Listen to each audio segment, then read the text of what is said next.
जय हिंद साथियों, मैं एडवोकेट नरेंद्र जोशी उदयपुर 9460344100 पहली बार अपने यूट्यूब चैनल पे डाल रहा हूँ एक कानूनी कहानी जो कि कानून से बढ़कर इमोशंस को क्रिएट करेगी।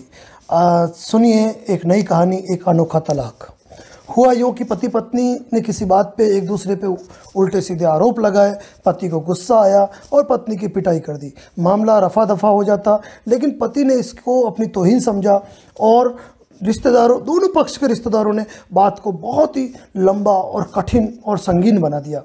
इस तरह बातें बढ़ती गई और इतनी बड़ी कि दोनों पहुंच गए कोर्ट में। एक दूसरे के खिलाफ मुकदमे दर्ज करा दिए। 2 साल मुकदमे चले और 2 साल में दोनों ने अब एक दूसरे के ऊपर इतने आरोप लगा लिए कि सोचा भी नहीं जा सकता था। 6 साल की शादी, एक बच्ची 3 साल की और तलाक का मुकदमा। जब भी कोर्ट में आते पूरा परिवार साथ में होता। पति पत्नी दोनों को इस तरीके से देखते कि जैसे एक दूसरे को खा जाए, जो कि पति पत्नी के रूप में 6 साल तक साथ रहे। एक दूसरे से मुंह मोड़ लेते, एक दूसरे पर आरोप की जड़ी लगा लेते और हुआ यूँ कि आज तलाक हो गया। दोनों के हाथों में तलाक के कागज, दोनों खुश। लेकिन होता क्या है, दोनों ही जाकर बैठते हैं किस्मत से कैंटीन के अंदर, और कैंटीन के अंदर दोनों आमने सामने बैठ जाते हैं और आमने सामने बैठते ही एक दूसरे की वार्तालाप सुनाता हूँ, जो सुनिए। पत्नी कहती है, कांग्रेचुलेशंस, जो चाहते थे वही हुआ। तो पति ने जवाब दिया, तुम्हें भी बधाई। तो उन्होंने कहा, क्या तलाक क्या जीत होती है? तो दूसरे ने कहा कि तो तुमने मुझे क्या कहा था, चरित्रहीन, अब तो तुम्हारा चरित्रहीन स्त्री से पीछा छूटा। नहीं, वो मेरी गलती थी, मुझे ऐसा नहीं करना चाहिए था। लेडीज़ का जवाब, मैंने बहुत मानसिक तनाव झेला इन 2 सालों के दौरान। और इसी रूप में जब आगे बढ़ते हैं और आगे बढ़ते हुए दोनों एक दूसरे से बात करते हैं तो ऐसा लगता है दोनों के बीच कोई विवाद था ही नहीं। एक दूसरे की बीमारी के बारे में पूछते हैं, एक हमारी तबीयत के बारे में पूछते हैं। क्या पति पूछता है, तुम्हारा कमर दर्द कैसा, टेबलेट टाइम पे लेते हो या नहीं लेते हो? वो पूछती है, तुम्हारा अस्थमा कैसा है, इनहेलर टाइम पे लेते हो या नहीं लेते हो? बात करते करते उनको याद आती है पुरानी बातें कि किस तरह मात्र छोटे छोटे सेविंग करके वो पत्नी पति के लिए उसके अस्थमा की दवाइयाँ लाया करती थी। और फिर तभी पति कहता है पत्नी को कि अब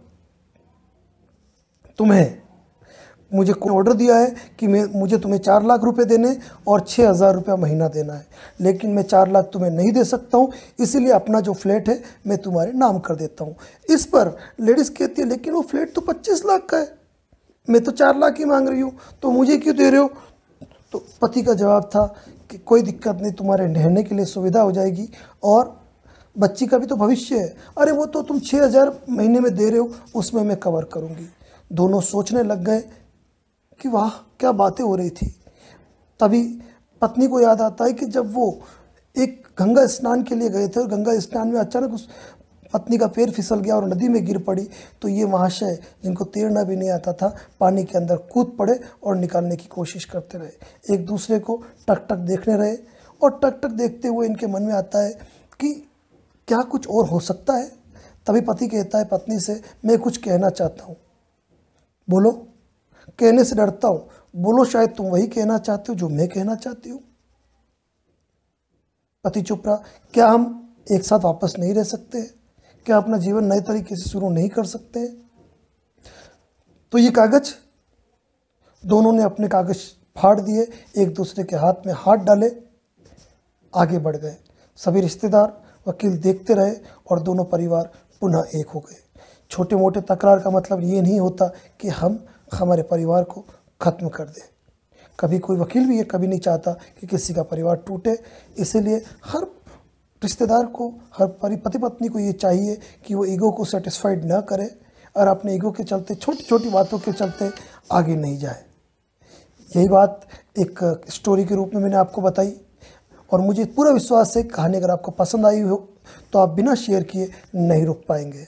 अगर आपको मेरा YouTube वीडियो पसंद आया तो लाइक करें, शेयर करें और आप मेरे YouTube चैनल पर पहली बार है तो इसे सब्सक्राइब करें। साथ ही डिस्क्रिप्शन में मैं मेरे Facebook page advocate Narendra Joshi and associate, साथ ही मैं मेरे गूगल मैप लिस्टिंग का लिंक और जस्ट डायल का लिंक भेज रहा हूँ।